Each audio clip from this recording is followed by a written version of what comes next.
because even 50-year-olds are, I'm not saying you guys don't know, I'm just saying if you haven't seen enough photoshops, these kids these days, they fix everything, and on Instagram you might think that's her body, and when you see her in reality, it's like, I thought, is that you? Hello fam, welcome to the African Diaspora News channel. I am Wangir Zalalam bringing you this report. Today's report comes from Lesotho. Lesotho may be now following the footsteps of Tanzania and Uganda. They're going to be policing social media. If you have more than 100 followers on Twitter or Facebook, you need a license. You're going to be monitored and everything you post is going to be seen or censored. Let me read for you the article and then we'll be back and talk about it a little bit more. Lesotho's government is seeking to regulate online behavior with a law compelling social media users to obtain a so-called internet broadcasting allowance. As unease about digital platforms grows in some African countries, under the proposed bill, an internet broadcaster is anyone who posts any text, image, or photograph that's accessible to at least 100 users or anyone who has more than 100 followers in the Southern African Kingdom. The announcement was posted on the website of the Lesotho Communication Authority, which has asked citizens and industry stakeholders to comment on the proposal. The Media Institute of Southern Africa said in an email statement Wednesday that Lesotho is following in the footsteps of Tanzania, which has pushed through laws designed to police and regulate free speech online. The bill was initially meant for bloggers and online radio, but authorities expanded the proposal to regulate social media platforms such as Twitter and Facebook, according to the institute. Activists across the continent have raised concerns in recent years about the lack of accountability for platforms including Facebook, which are increasingly being used for political campaigning and the spread of misinformation. At the same time, they've criticized Tanzania for stifling independent media in the country.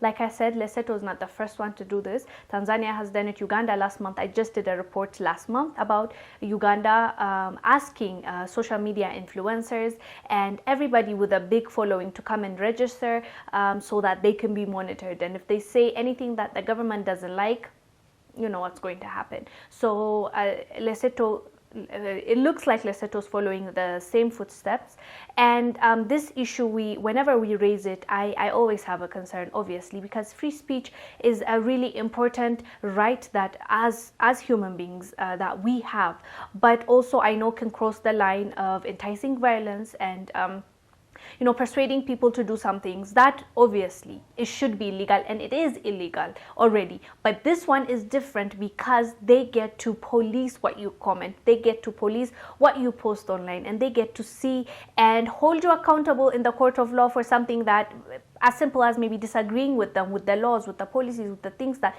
they are doing. So this makes it scary because if there is democracy, you should be able to say whatever you think or feel is right, or your opinion. Why freedom of speech is important is it's because we have a right to say what's on our mind, and as foul as it may be, as I said, as long as it's not hurting anyone and attacking, because you can offend anybody. I can say something simple like, I love black people, and a white person can get pissed. It's just, it is the reality. And out of 10,000 people watching you, even if you're the most kind and nice and positive person, somebody will find some fault in what you're saying and get offended. So how can we help people that get offended easily? They need to be the one that should be accountable for their emotions. I shouldn't be, as long as I'm not hurting them physically, I'm not telling somebody to go and hurt them, I'm not enticing violence generally. That's what I'm saying.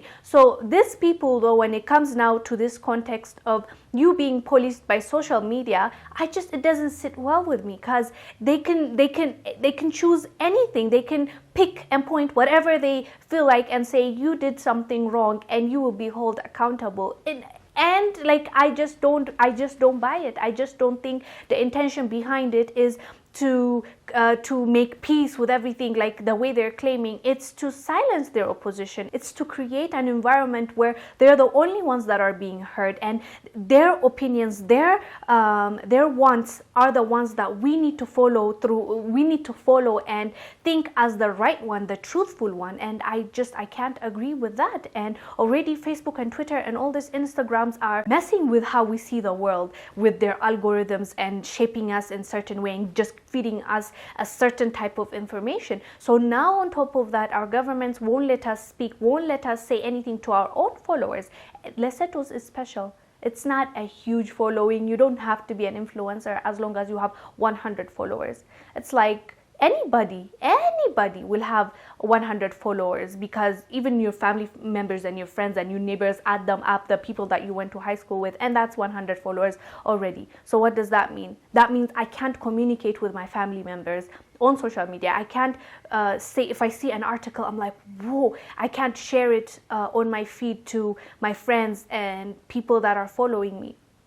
How crazy is that? Like, I feel like we've developed so much in this world. We went A, B, C, D, like all the stages from 1 to 10, and then now it's like we're reversing back to old age. That's how I feel like. Like, freedom of speech is really important, and that's one of the reasons why I've always appreciated America. You guys have it in there in your amendments, and it was awesome. But even you, I am noticing, trust me, I am noticing, especially in this social media and fake news times and this censoring whenever you post something, this Instagrams, because they are your companies, the Instagrams, the Facebooks, they will put false information. And I'm like, okay, who is checking that information and calling it false? Because at some point there was this people were pissed because they were putting as false information because somebody in CNN is saying this is false, this is true, and it's like, it is a biased information. How can you, as a neutral party or a platform, give that kind of power to just one side or somebody that can be biased? It needs to be neutral. They just need to act like a platform. So even them, they're censoring. Those big tech giants, they're censoring people. So there's that. And now the governments individually themselves, now they want to control what we're going to say and what we can't say. So that's why I'm saying I feel like we're going back to old ages. Like, you can't say anything about the king. If you do, or you can't say, you have to bow down if you don't. It's just so ridiculous to me, like how we're going backwards and not forward. And I get why these African leaders are taking this route, obviously, especially now a lot of elections are coming up, and during the election, you know, that's when information is really key, and you want to get the right information, and it's so hard to get that because false information just spreads, but truth takes time, and it's easier to manipulate people with false information. And what better way to silence influencers or people? If they're silenced, how will information get to one place to the other? You have to phone, you have to call somebody, 100 people to share that information with them. And how unrealistic. That's not realistic at all. So most people will not do that, and nobody will want to go through all that nonsense with governments at this time. And this is tough. This is tough because I also want to be careful when I say don't censor everybody, because as I said, there's a line and that you can't cross. But who is determining that line? I don't know. I think it's already in the law. So I don't think they should add. Maybe if they need to amend what the line is, because nowadays they're getting slick. That false information is getting slicker, as in photoshops, you can't even tell that's a fake Photoshop, or like because especially I've noticed, like people that are not our age, or maybe people in Africa, let me be specific, in Africa, and that live in the rural areas, that don't live in the metropolitan, like in the cities, they can't tell. If you didn't see Photoshop again and again and again, you can't realize it. You might think it's true, like you just take somebody's face. And I just saw yesterday a picture of Oprah, and I think, what's her girl's name? That girl that got in trouble with Kobe Bryant for saying something. I forgot her name. So her best friend, they took their faces and put them on like a stripper outfit. And I was like, whoa, this is so good. If I didn't know Oprah for like really well, and I didn't know a lot about Photoshop, I would believe, whoa, what is Oprah doing? But I was like, wow, this is good though. I can't even tell this is Photoshop, but it is obviously. That's not her body. So people, as I said, above 50 in Africa, the ones that are not used to Photoshop, and also people that are, as I said, urban, haven't lived in the social media sphere, that are not tech savvy. Because even 50-year-olds are, I'm not saying you guys don't know, I'm just saying if you haven't seen enough Photoshops, these kids these days, they fix everything, and on Instagram you might think that's her body, and when you see her in reality, it's like, I thought, is that you? So even you might think you know a lot, but maybe you don't. So I'm just saying, don't catch feelings. As I said, I know you'll say something and then somebody will be offended, and you're like, that was not my intention, but it happened. So not to offend anybody. So that's why I'm saying those people, at least I can tell you what happened in my country. Those people will be looking at those pictures on Facebook, and those are false informations, like people are photoshopping and telling, like inciting violence. They'll pretend to be somebody, and they'll insult this somebody, and this somebody doesn't know that this is Photoshop and this is a fake account. So they'll go in and they're like, can you believe so and so tribes are saying this? Can you believe so and so religions are saying this about us?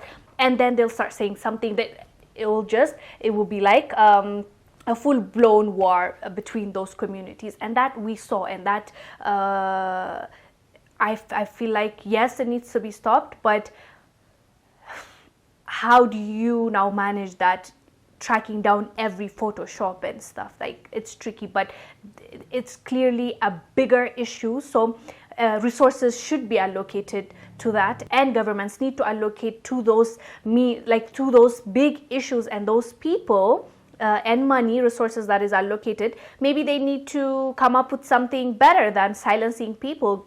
Take down that specific photoshopped picture and track the IP address, go get that person and let him face the justice system, and let's see what's going to happen, and make an example out of him. And if he's enticing violence, not because he's an opposition party to you, it does not make sense to do that. So anyways, I don't have the answers. All I know is people should not be silenced, and if there's not like a legit, like a good solid law there or policy, I feel like the governments can change it the way they want to, and we can't speak anymore, and I don't like that idea at all. So yeah, guys, do let us know down below what your thoughts are about this topic. I am Wengil Zalalan bringing you this report. I will see you on the next one. Bye.